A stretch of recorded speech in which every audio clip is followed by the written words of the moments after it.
जोहार झारखंड में हूं संतोष गंगवार। मेदिनीनगर से इस वक्त की बड़ी खबर। बालू माफिया ने छापेमारी दल पर हमला किया है। छापेमारी दल पर लाठी डंडों से हमला किया गया। डीएसपी और पाटन थाना प्रभारी को चोट लगी है। पुलिस ने एक माफिया को गिरफ्तार किया। बालू माफिया पर कार्रवाई करने गई थी पुलिस। पाटन थाना क्षेत्र में यह हमला किया गया है। मेदिनीनगर से इस वक्त की बड़ी खबर आपकी टेलीविजन स्क्रीन पर। बालू माफिया ने छापेमारी दल पर हमला किया। छापेमारी दल पर लाठी डंडों से हमला किया गया। डीएसपी और पाटन थाना प्रभारी को चोट लगी है। पुलिस ने एक माफिया को गिरफ्तार भी किया है। बालू माफिया पर कार्रवाई करने पुलिस गई थी। पाटन थाना क्षेत्र का यह पूरा मामला, जहां पुलिस टीम पर हमला किया गया।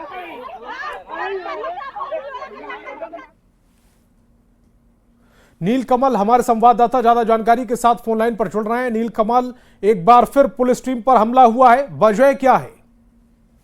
देखिए, आपको बता दूं कि पुलिस लगातार जैसे जैसे सूचना मिल रही है कि अवैध रूप से बालू का कारोबार में कुछ लोग लगे हुए हैं, उसी सूचना के आधार पर पलामू में पाटन थाना क्षेत्र के साकन पीढ़ी गांव में पुलिस की टीम गई थी।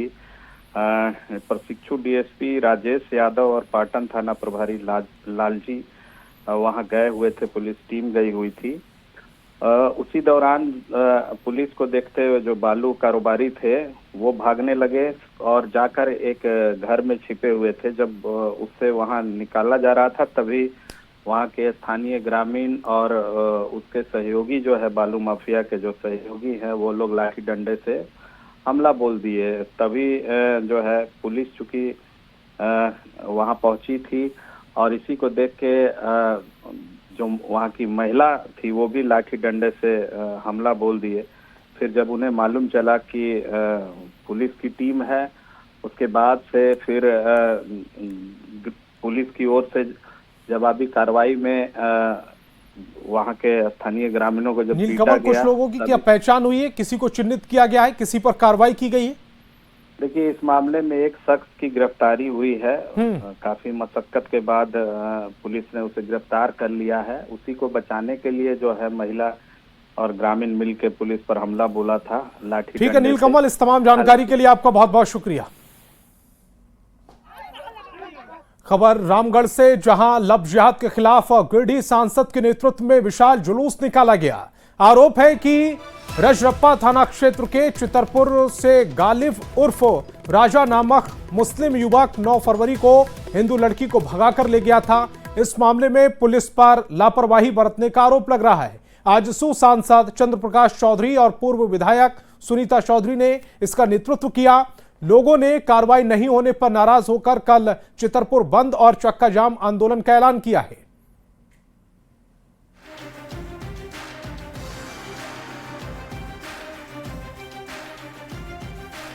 तस्वीरें इस समय आपकी टेलीविजन स्क्रीन पर। जुलूस निकाला जा रहा है। 25 फरवरी को यानी कि कल को चितरपुर बंद करने का भी आह्वान किया गया है। लब जिहाद के आरोपी पर कार्रवाई नहीं करने से ये लोग नाराज हैं। यह मामला काफ़ी माहौल को बिगाड़ रहा है। यदि पुलिस त्वरित कार्रवाई नहीं की तो यदि आगे भी कोई मामला बनता है, बिगड़ता है, तो इसकी सारी जवाबदेही प्रशासन का होगा। लोग आक्रोशित है और हम लोगों के कहने के बाद भी 3 दिन पहले भी मैंने प्रशासन को कहा था कि इस पर त्वरित कार्रवाई करें, नहीं तो फिर आगे लोग आक्रोशित होंगे और आंदोलन भी करने के लिए हम लोग बाध्य होंगे। तो उसी के तहत पुलिस कोई कार्रवाई नहीं की, इसलिए हम लोग बाध्य होकर आज मशाल जुलूस, आज शाम का अभी का कार्यक्रम है। उसके बाद कल पूरा चितरपुर बंद किया जाएगा, चक्का जाम किया जाएगा, ताकि प्रशासन चेते। अन्यथा हम लोग इससे भी बड़ा आंदोलन हम लोग करने की तैयारी करेंगे। खबर चाईबासा से, जहां कोल्हान यूनिवर्सिटी के बैंक अकाउंट से फर्जी चेक से 1 करोड़ 58 लाख की अवैध निकासी मामले में बड़ी कार्रवाई हुई है। पुलिस ने 2 बैंक कर्मी के साथ 3 आरोपियों को गिरफ्तार किया, जिनके पास से 14,80,000 कैश के साथ 5 मोबाइल फोन, 1 एटीएम कार्ड और 73 पीस चेक बरामद किए हैं। पुलिस ने मामले में कार्रवाई करते हुए कई बैंक में रखे गए करीब 93 लाख रुपए को डेबिट फ्रीज भी कराया है। एएसपी अभियान के नेतृत्व में गठित एसआईटी को यह सफलता मिली। टीम ने झारखंड के साथ ही ओडिशा, बंगाल, छत्तीसगढ़ में भी छापेमारी की।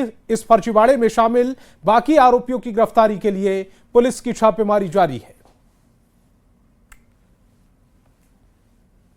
लगभग कुल 14,80,000 रुपये जो कैश में अलग अलग अकाउंट से निकाले गए थे उनको बरामद किया गया। साथ ही साथ इस घटना में सम्मिलित जो 3 लोग हैं, धनंजय कुमार प्रजापति, साथ ही साथ 2 बैंक के कर्मी, एक जो ESAF इसाफ स्मॉल फाइनेंस बैंक है कटरू में, रांची में, उसमें कार्यरत असिस्टेंट मैनेजर संजय कुमार, तथा येस बैंक बोकारो में कार्यरत महिला बैंक कर्मी जिनका नाम है अमृता शर्मा, इनको गिरफ्तार किया है। जैक बोर्ड की 10वीं की परीक्षा का पेपर लीक होने से सरकार की किरकिरी हो रही है। इस मामले में पुलिस मुख्यालय रेस हो चुकी है।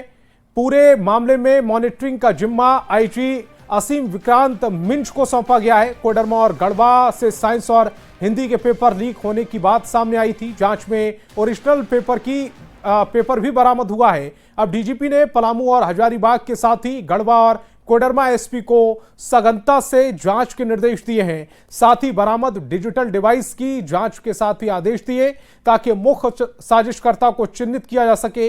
डीजीपी ने बताया कि अभी तक छोटे आरोपी पकड़े गए हैं जबकि मास्टरमाइंड अभी भी पुलिस गिरफ्त से बाहर है। एसपी को निर्देश दिया है कि पहले आप पूरे प्रोसेस को समझो कि जो ये जैक झारखंड एकेडमिक काउंसिल के द्वारा पेपर का निर्माण कैसे किया जाता है, सवाल कैसे इकट्ठे किए जाते हैं, पेपर का प्रिंट कहाँ होता है, फिर उसको कैसे पैक किया जाता है, उसको कैसे भेजा जाता है, सेंटर पे उसको 1 दिन पहले भेजा जाता है, 2 दिन पहले भेजा जाता है, उसको कहाँ रखा जाता है, उसको कैसे खोला जाता है ताकि हम लोग समझ सकें कि इसका लीकेज कहाँ पर हुआ है।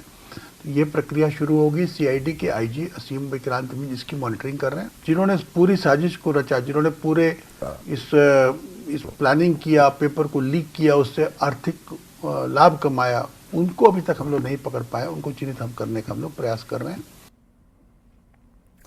खबर धनबाद से, जहां बीसीसीएल बरोरा एरिया 1 प्रबंधन पर डीजीएमएस के नियमों की अनदेखी कर हैवी ब्लास्टिंग का आरोप लगा है।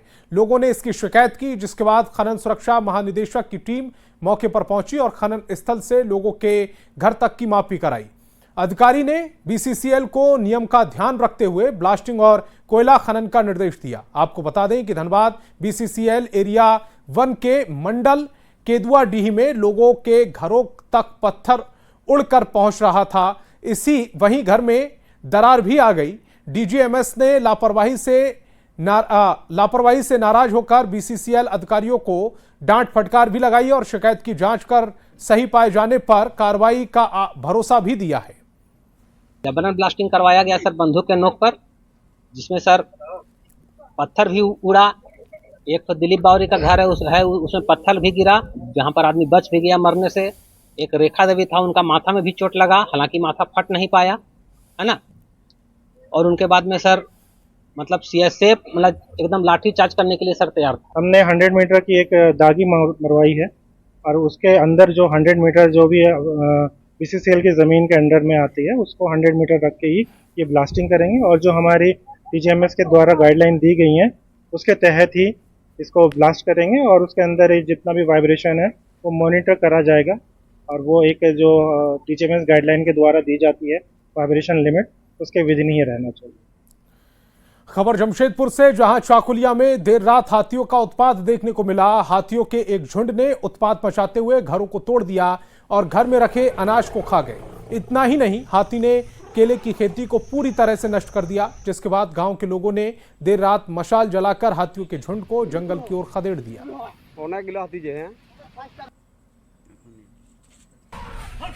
कॉन्फ्लिक्ट को रोकने के लिए वन विभाग ने काफ़ी कार्रवाई की है। सबसे पहले हम लोगों ने क्यूआरटी के जो मेंबर्स हैं उसकी संख्या हम लोगों ने बढ़ाई है।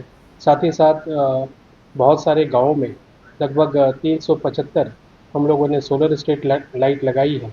सोलर स्ट्रीट लाइट लगाने की वजह से लोगों को देखने में आसानी होती है और हाथी अचानक से सामने नहीं आता है। तीसरी बात कि हम लोगों ने लगभग 1 लाख पौधे बांस के लगाए हैं। चाकुलिया वन क्षेत्र में बांस की संख्या बहुत है। उसके अलावा भी हम लोगों ने बांस के पौधे लगाए हैं ताकि वो हाथियों का चारा के रूप में काम आ सके। और प्रधानमंत्री नरेंद्र मोदी 24 घंटे देश सेवा में लगे रहते हैं, जो फिर सभी को आज देखने को मिला। आज प्रधानमंत्री ने एक ही दिन में 3 राज्यों का दौरा किया। सुबह में प्रधानमंत्री मोदी मध्य प्रदेश के भोपाल में ग्लोबल इन्वेस्टर्स समिट का आगाज किया। मध्य प्रदेश में इन्वेस्टर्स समिट के शुभारंभ से निवेश के नए द्वार खुलेंगे। दोपहर में प्रधानमंत्री मोदी ने बिहार के भागलपुर से पीएम किसान सम्मान निधि की 19वीं किस्त जारी की। बिहार से देश भर के अन्नदाताओं को उनके खातों में प्रधानमंत्री किसान के तहत सीधा लाभ मिला। वहीं रात में प्रधानमंत्री मोदी असम के गुवाहाटी में झुमोइर बिंद दिनी कार्यक्रम में शामिल हुए। 3 तस्वीरें फिलहाल आपकी टेलीविजन स्क्रीन पर।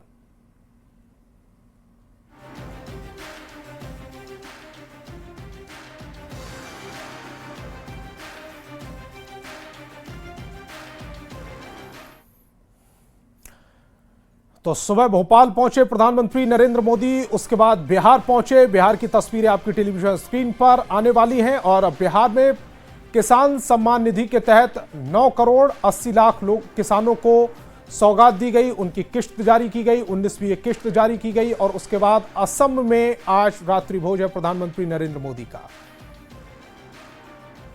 यह असम की तस्वीरें जहां प्रधानमंत्री नरेंद्र मोदी का ग्रैंड वेलकम किया गया। प्रधानमंत्री ने भी हाथ हिलाकर सबका अभिवादन स्वीकार किया।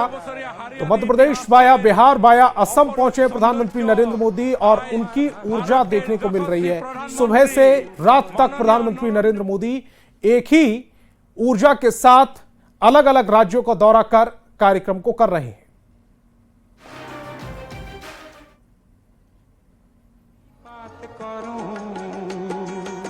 कितना ভাল পালে দেশকের একজন প্রধানমন্ত্রী আমনিকের মাঝে আবেগ পারি এটা কোনো ছোট বাত নয় লাগে।